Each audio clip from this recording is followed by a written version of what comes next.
Antes de que existiera el universo, antes del tiempo mismo, no había nada. Entonces vino una chispa, el Big Bang, una explosión que ocurrió hace 13,8 mil millones de años. De ese caos original se forjaron 6 bloques fundamentales de construcción del universo: tiempo, espacio, realidad, alma, mente y poder. Cada uno se encarnó en un cristal que más tarde sería conocido como una gema del infinito. Estas 6 gemas vagaban por la extensión vacía del espacio, signos silenciosos de todo lo que llegaría a existir. En ese mismo aliento cósmico surgieron las primeras formas de vida antiguas, los celestiales, seres cósmicos masivos. El primero entre ellos, Arishem, creó la primera estrella y esparció la luz por todo el universo hace miles de millones de años en el pasado. Su único propósito era mantener la vida en marcha. Cada celestial crece dentro del núcleo de un planeta habitable y, al nacer, esparce vida destruyendo el mundo que lo portaba. Un sacrificio cósmico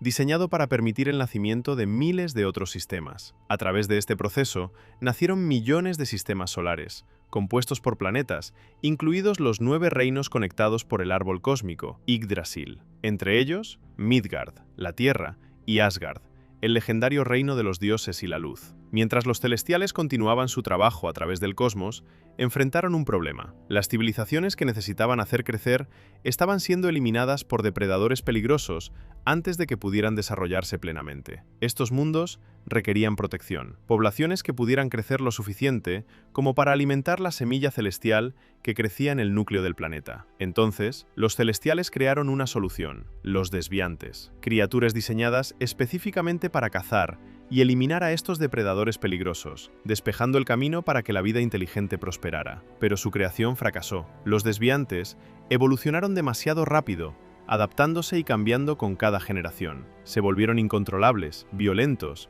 y pronto representaron la misma amenaza que estaban destinados a eliminar. Los protectores se habían convertido en los depredadores. Para controlar este caos, los celestiales crearon una segunda ola de seres, los Eternos. A diferencia de los desviantes, que evolucionaban de manera impredecible, los Eternos fueron diseñados para ser estables, inmutables y leales. Estos protectores inmortales tenían la tarea de cazar a los desviantes y salvaguardar las civilizaciones en desarrollo a través de innumerables mundos. En la antigua historia de Asgard, que se remonta a millones de años, la leyenda cuenta que el reino destruyó instantáneamente la semilla celestial que descansaba dentro de él, liberándose del ciclo que ataba a tantos otros mundos. 2,5 millones de años antes de nuestra era, un meteorito de vibranium se estrelló en África Oriental. Su radiación alteró la flora local y dio origen a una planta esencial, la hierba con forma de corazón. La Tierra permaneció intacta durante eones, su poder latente y a la espera. Pasarían miles de años antes de que 5 tribus finalmente se establecieran en este territorio bendecido: la del río, la de la frontera, la mercante, la minera y la Yabari. Estas tribus vivían separadas, cada una con sus propias costumbres y territorios. Entre ellos, surgió un guerrero llamado Bashenga, quien al ingerir la hierba con forma de corazón, obtuvo habilidades sobrehumanas y se convirtió en la primera pantera negra. Con este poder, unificó las tribus dispersas en una nación, Wakanda. A medida que la humanidad continuaba desarrollándose y expandiéndose, ciertos pueblos antiguos descubrieron la magia y trabajaron para dominarla. Agamotto se convirtió en el primer hechicero supremo y fundó a los maestros de las artes místicas. Durante su investigación, descubrió un cristal, la gema del tiempo, que colocó dentro de un artefacto diseñado para controlar su poder, el ojo de Agamotto. Con el descubrimiento de la magia llegó la comprensión de que la Tierra estaba abierta a amenazas místicas de otras dimensiones y fuerzas oscuras más allá del entendimiento humano. Para proteger a la Tierra de estos peligros, Agamotto construyó 3 sanctums, uno en Nueva York, otro en Londres y el último en Hong Kong, pero de la luz siempre nace la oscuridad. El 3 veces Chon fue el primero en despertar. Construyó un templo donde talló sus hechizos más oscuros y malvados, entre ellos una profecía, la de la Bruja Escarlata, un ser que gobernará o terminará el multiverso. De su trabajo nació un libro prohibido, el Darkhold, un libro de magia oscura capaz de corromper a cualquiera que lo estudie. En una dimensión vecina, separada de nuestro mundo por un velo místico, surgió otra amenaza, el Morador de las Tinieblas, una entidad demoníaca que devoraba las almas de los vivos. Las poblaciones devastadas se unieron bajo la protección del Gran Protector, un dragón ancestral que las guió para empujar a la criatura detrás de la puerta oscura. Alrededor de esta barrera sagrada se levantó Talo, una ciudad refugio y santuario de paz. En el 5000 a.C. se vio la llegada de un nuevo escuadrón de Eternos a la Tierra enviado por el propio Arishem. El equipo estaba compuesto por Ayak, Icaris, Sersi, Cena, Gilgamesh, Kingo, Fastos, Makari, Druig y Sprite, quienes viajaron en una nave llamada El Domo. Arishem les dio un objetivo específico: preparar la Tierra para el despertar de Tiamut, el celestial que yacía dormido en el centro del planeta. A lo largo de los siglos siguientes, estos Eternos se movieron a través de diferentes regiones, defendiendo a los humanos contra los ataques de los desviantes, mientras también influían en cómo se desarrollaban las sociedades. Sus acciones inspiraron innumerables mitos e incluso convirtieron la ciudad de Babilonia en una fortaleza militar. A medida que la civilización comenzó a tomar forma, la historia comenzó a registrarse. El 2988 a.C. marcó un raro evento astronómico. Los 9 reinos entraron en alineación a través del cosmos. Esta alineación creó una oportunidad que Malekith, quien gobernaba a los elfos oscuros, intentó explotar. Su plan involucraba el Aether, que en realidad era la gema de la realidad en su estado líquido, y quería usarlo para cubrir el universo en oscuridad permanente. Bor, quien era el padre de Odín en ese momento, detuvo el plan de Malekith y ocultó el Aether en un lugar entre dimensiones donde nadie pudiera acceder a él. Un saludo rápido a uno de mis seguidores que captó algo que se me pasó en la parte 1. Señalaron que antes del Big Bang, antes de que hubiera nada, el universo existía en total oscuridad. Los elfos oscuros, liderados por Malekith, en realidad vivían en este vacío primordial, prosperaban en él. Luego ocurrió el Big Bang, inundando el universo con luz y creando todo lo que conocemos. Para los elfos oscuros, esto no fue creación, fue destrucción. Es por eso que Malekith quería usar el Aether para sumir al universo de nuevo en la oscuridad durante la convergencia en el 2988 a.C. El tiempo avanzó y eventualmente Odín reclamó el trono de Asgard. Uno de sus primeros actos como rey fue encargar Mjolnir, el legendario martillo, que fue forjado en Nidavellir usando energía extraída de una estrella en colapso. Esta arma fue para Hela, su hija, quien tenía dominio sobre la muerte misma. Los dos lanzaron campañas a través de los 9 reinos, construyendo el imperio de Asgard a través de la conquista militar brutal. Eventualmente, Odín se cansó de la guerra interminable y quería buscar la paz en su lugar. Hela se negó a dejar de luchar. Este desacuerdo escaló hasta convertirse en combate abierto entre ellos. Las Valquirias, quienes servían como la fuerza de combate más hábil de Asgard, fueron casi exterminadas durante este conflicto. Odín no pudo obligarse a quitarle la vida a su hija, así que, en cambio, la encarceló en Hel, el inframundo de Asgard, donde permanecería encerrada todo el tiempo que él permaneciera vivo. Alrededor del 1260 a.C., Wakanda había crecido hasta convertirse en una potencia secreta, oculta del mundo, pero observándolo cuidadosamente. Los Hatut-Serace, los perros de guerra de Wakanda, eran sus operativos secretos, enviados en misiones encubiertas por todo el mundo para proteger los intereses wakandianos y recuperar el vibranium robado. Su primera misión registrada involucró a Noni, una ex miembro de las Dora Milaje, las élite guerreras femeninas de Wakanda. Se infiltró en el complejo submarino de Enkati, una disidente wakandiana que había robado tecnología avanzada y vibranium para fundar su propia nación, una que usaría los secretos de Wakanda para la conquista. Noni logró derrotar a Enkati y recuperar los recursos robados. Después de completar su misión, eligió dejar las Dora Milaje y se unió permanentemente a los Hatut-Serace, convirtiéndose en una de las primeras espías de Wakanda en el mundo exterior.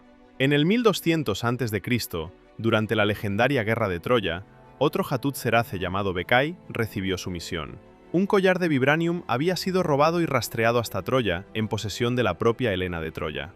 Bekai se infiltró en el ejército griego bajo la falsa identidad de Menán, afirmando ser un guerrero etíope. Luchó junto al legendario guerrero Aquiles durante 9 años, ganándose su profunda confianza y hermandad. Cuando los griegos construyeron el famoso caballo de Troya, Bekai estuvo entre los que se escondieron dentro y se infiltraron en la ciudad. Dentro de las murallas de Troya, localizó el collar de vibranium robado alrededor del cuello de Helena. Lo recuperó y, dado que ese era su único objetivo, permitió que Helena y Paris escaparan de la ciudad condenada. Pero Aquiles fue testigo de esto, y al ver a su hermano de confianza ayudar al enemigo a escapar, creyó que Bekai había sido un espía troyano todo el tiempo. Con el corazón roto y enfurecido por esta traición percibida, Aquiles atacó. Bekai trató de razonar con él, trató de explicarse, pero Aquiles estaba demasiado cegado por la ira y el dolor para escuchar. En la pelea que siguió, Beccai se vio obligado a asestar un golpe fatal, cortando el talón de Aquiles, el golpe que inspiraría el famoso mito. Mientras Aquiles yacía muriendo, preguntando si todo entre ellos había sido una mentira, Beccai solo pudo decir no todo. Con lágrimas en los ojos, colocó monedas sobre los ojos de Aquiles, según la tradición griega, y regresó a Wakanda. Pero la carga de acabar con su hermano de armas fue demasiado grande. Incapaz de enfrentar lo que había hecho, incapaz de permanecer en Wakanda con esa culpa, exigió regresar inmediatamente al campo y dejó atrás su tierra natal. Alrededor del año 0, en una ciudad mística que existía fuera del espacio y el tiempo normales, 5 monjes cometieron un acto grave. Kunlun era una de las 7 capitales celestiales, reinos ocultos que solo aparecían en la Tierra una vez cada 15 años. Dentro de las murallas de Kunlun, los monjes estudiaban y dominaban el chi, la energía vital que fluye a través de todos los seres vivos. Pero 5 de estos monjes, Alexandra Reid, Madame Gao, Bakuto, Murakami y Sowande, aprendieron formas prohibidas de retorcer el chi y usarlo como un arma. Cuando fueron descubiertos, fueron expulsados de Kunlun para siempre, enviados al mundo mortal. En lugar de aceptar su exilio con vergüenza, se unieron y usaron lo que aprendieron para fundar la Mano, una red mundial que se extendería por los continentes. Descubrieron una manera de usar el chi para extender sus vidas para siempre a través de una sustancia que llamaron el elixir de la resurrección, aunque cada resurrección les costaba más de su humanidad. Para contrarrestar esta creciente oscuridad y proteger al mundo de la influencia de la Mano, Kunlun formó un ejército de defensores. Cada generación se elegía a un guerrero para enfrentarse al dragón Shou Lao el Inmortal. Aquellos que vencieran al dragón y pusieran sus puños en su corazón ardiente, obtenían su poder. La capacidad de canalizar chi puro en su puño, convirtiéndolo en un arma de hierro de fuerza increíble. Este campeón fue llamado Iron Fist, el arma inmortal de Kunlun, encargado de cazar a la Mano donde quiera que apareciera y de proteger la tierra de las amenazas místicas. Alrededor del año 400 después de Cristo en la India, 2 de los Eternos encontraron algo que sus creadores nunca pretendieron: el amor. Ikaris y Sersi, después de siglos de luchar juntos, se casaron según los ritos del Imperio Gupta, celebrando su unión como esposo y esposa. Para seres inmortales creados solo para servir, este fue un acto de hermosa rebelión, eligiendo su propia felicidad sobre su misión. Durante el mismo periodo, siglos después de la época de Agamotto, se necesitaba un nuevo líder para los maestros de las artes místicas. Recuerden, Agamotto había fundado esta orden para proteger a la Tierra de amenazas místicas y había establecido el título de Hechicero Supremo. El hechicero más poderoso y el principal defensor de la Tierra contra la magia oscura y los invasores dimensionales. Ahora, se nombró a un nuevo hechicero supremo para continuar con este sagrado deber, la que sería llamada la Anciana. Demostró ser excepcionalmente poderosa y sabia, pero también pragmática, sabiendo que la Tierra necesitaría su protección durante siglos por venir, y viendo que su esperanza de vida natural era demasiado corta, tomó una terrible decisión. Para extender su vida más allá de lo que era posible, esta hechicera recurrió a la magia prohibida de la dimensión oscura, el mismo reino de Dormammu, un ser de pura maldad que buscaba consumir toda la realidad. Sabía que estaba mal, sabía que contradecía todo lo que enseñaba a sus estudiantes, pero lo justificó como necesario. Después de todo, ¿cómo podría proteger a la Tierra si no estaba viva para hacerlo? Esta hipocresía la perseguiría durante siglos. Durante la Edad Media, en algún lugar de China, un guerrero llamado Xu Wenwu se topó con un descubrimiento que cambiaría la historia. Encontró los 10 anillos, 10 misteriosos artefactos de origen desconocido. Nadie sabía quién los hizo, de dónde venían o qué eran realmente. Le otorgaron una longevidad excepcional, permitiéndole vivir durante 1000 años sin envejecer. También le dieron un poder aterrador en el combate, haciéndolo casi invencible. Alrededor de estos anillos, Xu Wenwu construyó un imperio. Fundó una poderosa red que simplemente llevaría su nombre, los 10 Anillos. Durante siglos, operaría en las sombras, moviendo los hilos en los reinos, derribando imperios y dando forma a la historia humana desde detrás de escena. En el 965 después de Cristo, el invierno llegó temprano a Noruega, pero este no era un invierno natural. Los gigantes de hielo de Jotunheim, uno de los 9 reinos, invadieron la aldea de Tonsberg con un ejército de hielo y frío. Su objetivo era congelar la tierra entera usando el cofre de los antiguos inviernos, un artefacto de inmenso poder que podía sumir al mundo en una era de hielo eterna, haciéndolo adecuado para los de su especie. Odín, quien había jurado proteger a Midgard, intervino con todo el poderío del ejército de Asgard. La batalla fue feroz y terrible. Odín lideró a sus guerreros contra los gigantes y logró repeler la invasión. Pero el costo fue alto. Recuperó el cofre y lo trajo de vuelta a Asgard para su custodia, pero perdió su ojo en la batalla, un recordatorio permanente del precio de la protección. En el campo de batalla entre el hielo, Odín descubrió algo inesperado, un infante abandonado, pequeño y débil, dejado a congelarse en el frío. Este era Loki, hijo de Laufey, rey de los gigantes de hielo. En lugar de dejar al niño morir o criarlo como rehén, Odín tomó una decisión compasiva. Decidió adoptar a Loki y criarlo como a su propio hijo, como un verdadero príncipe de Asgard, esperando un día unir a Asgard y Jotunheim a través de este niño. Loki creció junto a Thor, el hijo biológico de Odín, sin saber nunca la verdad de su herencia. Los dos chicos fueron criados como hermanos, aunque no podrían haber sido más diferentes. Mientras estaba en Tonsberg, Odín también ocultó otro artefacto de importancia cósmica, el Tesseracto, un contenedor en forma de cubo que albergaba la gema del espacio, una de las 6 gemas del infinito. Los asgardianos habían usado el poder de la gema del espacio para desarrollar el Bifrost, la tecnología del puente arcoíris que les permitía viajar instantáneamente entre los 9 reinos. Odín lo escondió en la tierra, quizás porque sabía que su poder era demasiado grande para mantenerlo en un solo lugar, o quizás porque la tierra un día necesitaría su protección. En 1400 después de Cristo, la inteligencia wakandiana descubrió que una estatua que contenía vibranium había sido robada y llevada a Kunlun, la ciudad mística que aparecía en la Tierra solo una vez cada 15 años. Un agente wakandiano llamado Basha recibió sus órdenes: infiltrarse en Kunlun durante su aparición, localizar la estatua y devolverla a Wakanda. Basha entró exitosamente en la ciudad oculta y comenzó su misión. Durante su tiempo allí, fue herido y fue cuidado por una mujer amable llamada Herani. Localizó la estatua, pero cuando intentó salir de Kunlun con ella, Herani lo siguió. Ella reveló la verdad.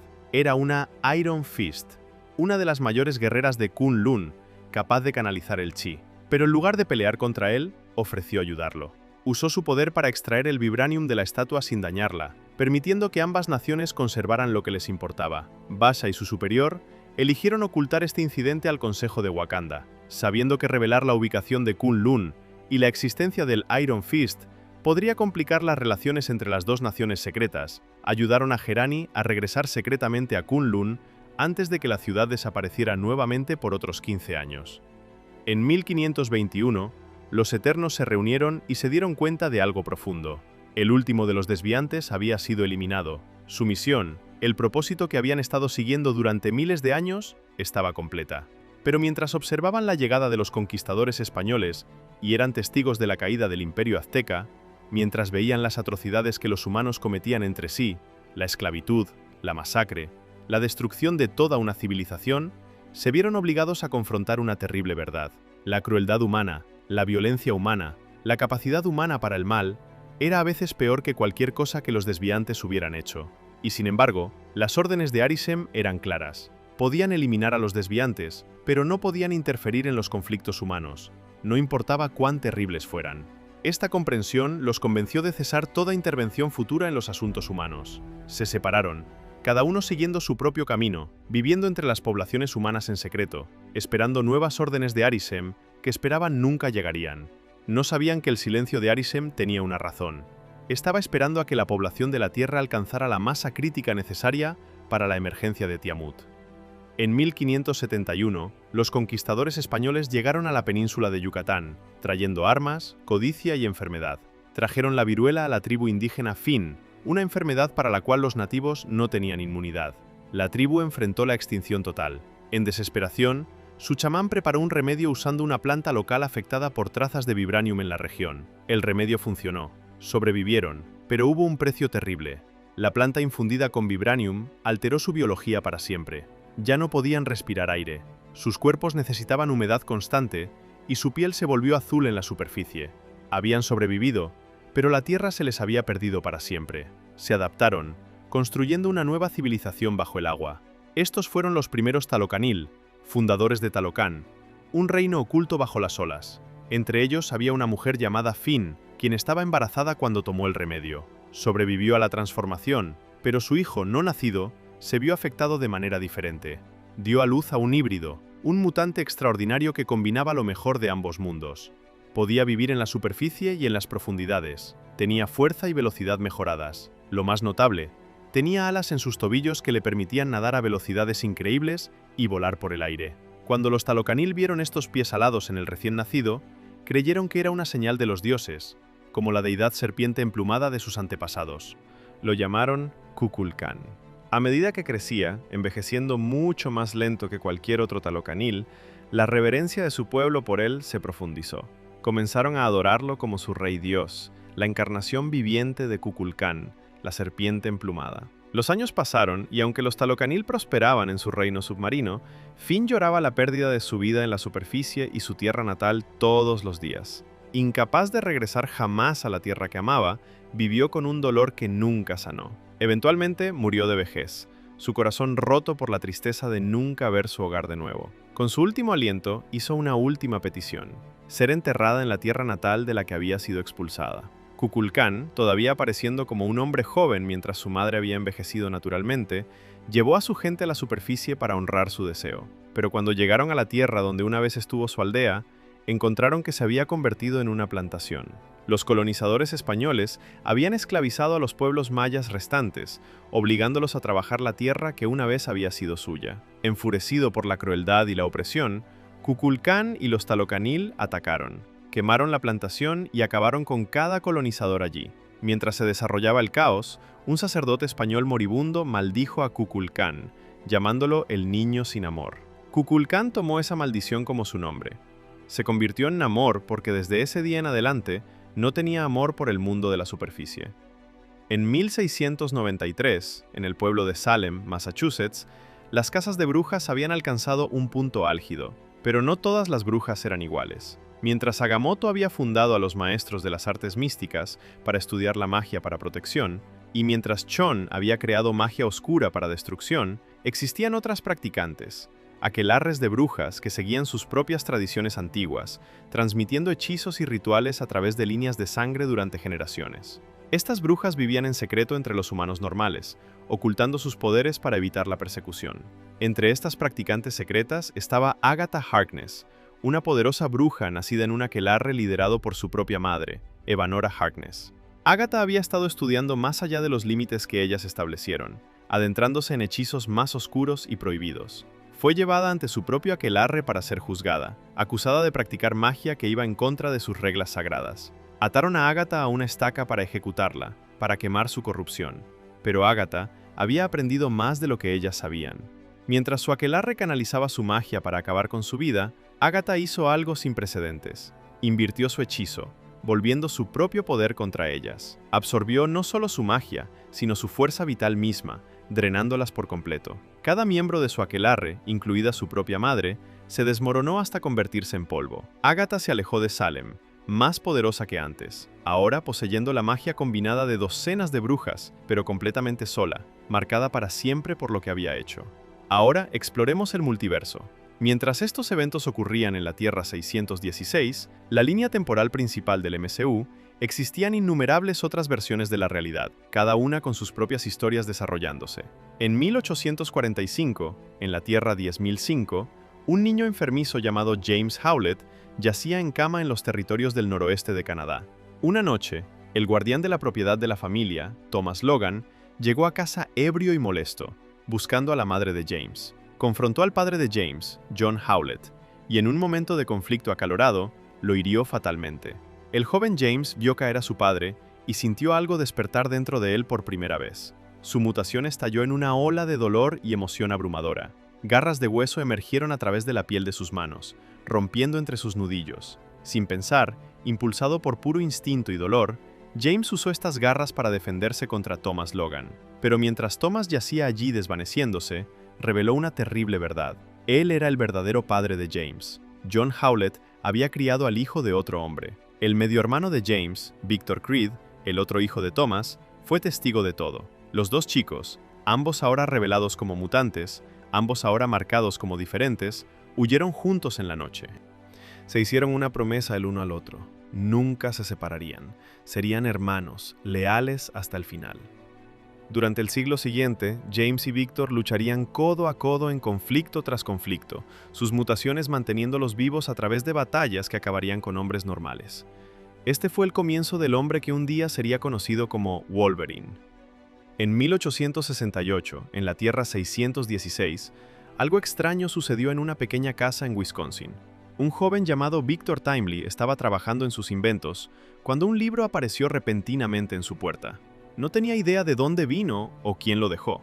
El libro se llamaba El Manual Oficial de la Autoridad de Variación Temporal. Ahora, la Autoridad de Variación Temporal, o AVT para abreviar, para aquellos que no la conocen, es una organización que existe fuera del tiempo y el espacio normales. Piénsenlo como una fuerza policial cósmica que monitorea cada línea temporal en el multiverso, asegurándose de que el tiempo fluya como se supone que debe hacerlo. Permítanme explicar lo que eso significa. En el multiverso, cada elección, cada decisión crea una rama, una nueva línea temporal que se desprende de la principal. Por ejemplo, si eliges girar a la izquierda en lugar de a la derecha, eso crea una rama donde giraste a la derecha.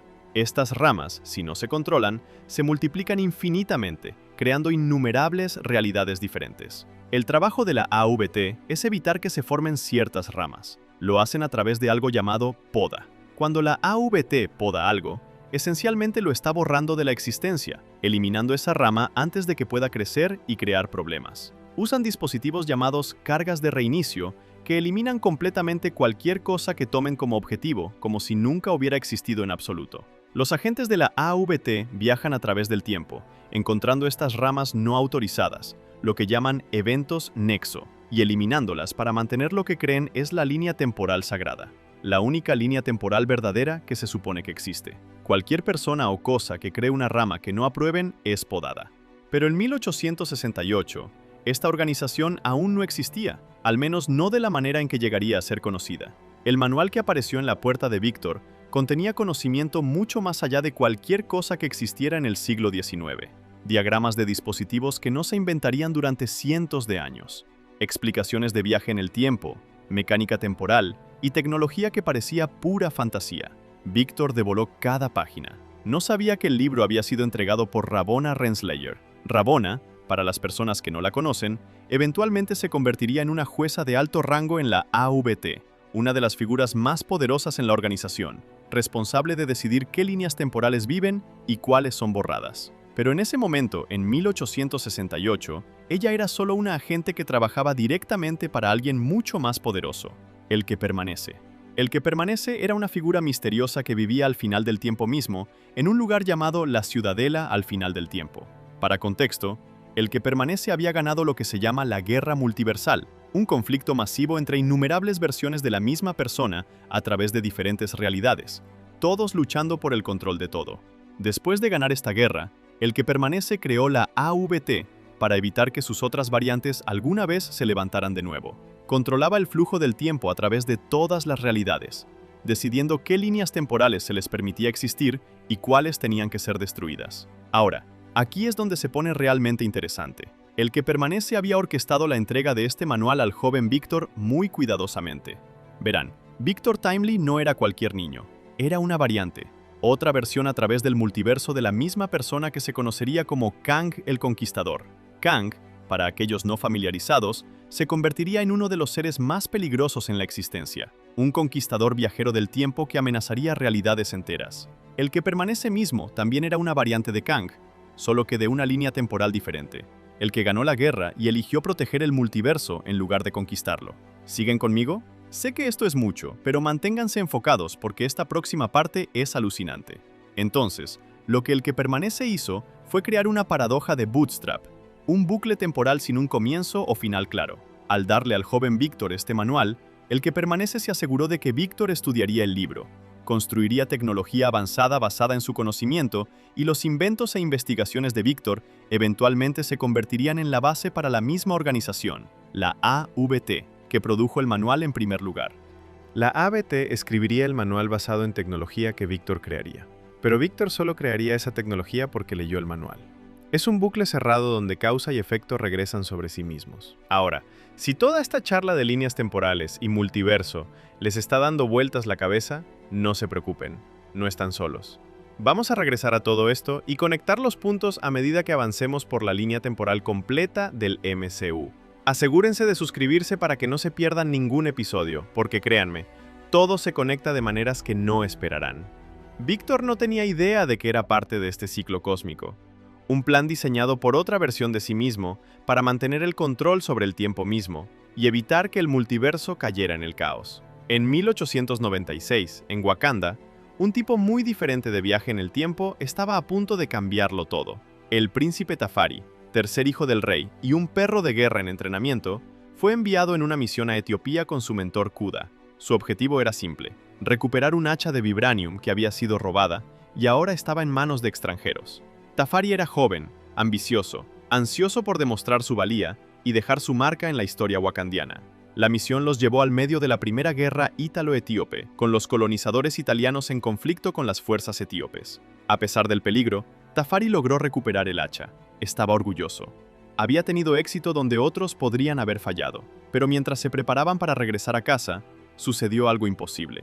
Una figura apareció ante ellos, una pantera negra, pero a diferencia de cualquiera que hubieran visto, esta pantera vestía armadura avanzada, empuñaba tecnología siglos más allá de cualquier cosa en 1896 y se movía con la confianza de alguien que ya había vivido lo que estaba por venir. Ella los confrontó, tratando de tomar el hacha.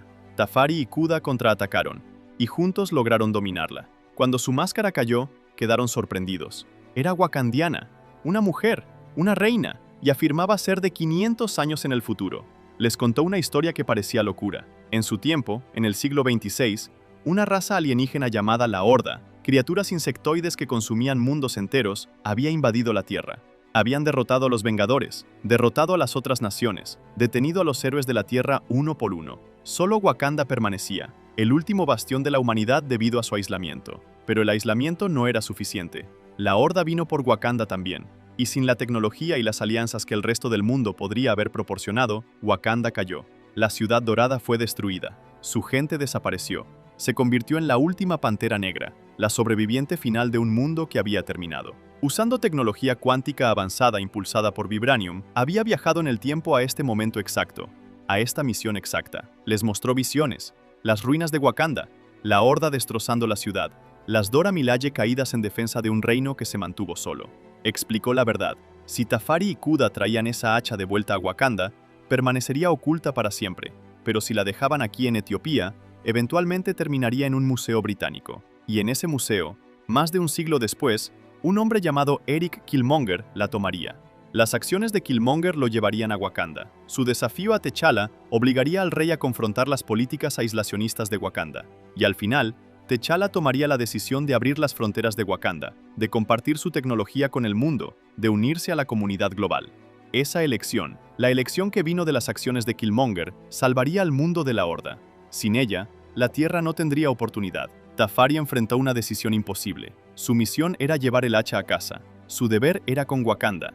Pero esta mujer del futuro le decía que completar su misión condenaría a su nación y al mundo entero. Antes de que pudiera terminar de explicar, la Horda la encontró. Incluso a través del tiempo, la habían rastreado.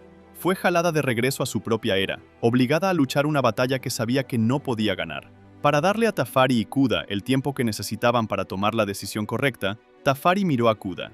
Kuda miró el hacha, y juntos tomaron una decisión que resonaría a través de los siglos. Regresaron al campo de batalla y volvieron a colocar el hacha donde la habían encontrado, oculta dentro de un reloj. La dejaron para que la historia la encontrara. No completaron su misión, pero salvaron al mundo. Ninguno de ellos sabría jamás si funcionó. Regresarían a Wakanda, informarían lo que había sucedido y vivirían el resto de sus vidas preguntándose si habían tomado la decisión correcta. Pero en 2016, en un museo británico, Eric Killmonger caminaría hacia una vitrina de vidrio que contenía un hacha wakandiana y comenzaría la cadena de eventos que lo cambiaría todo. La elección de Tafari había funcionado. La línea temporal había sido corregida y el oscuro futuro de la última Pantera Negra nunca llegaría a suceder.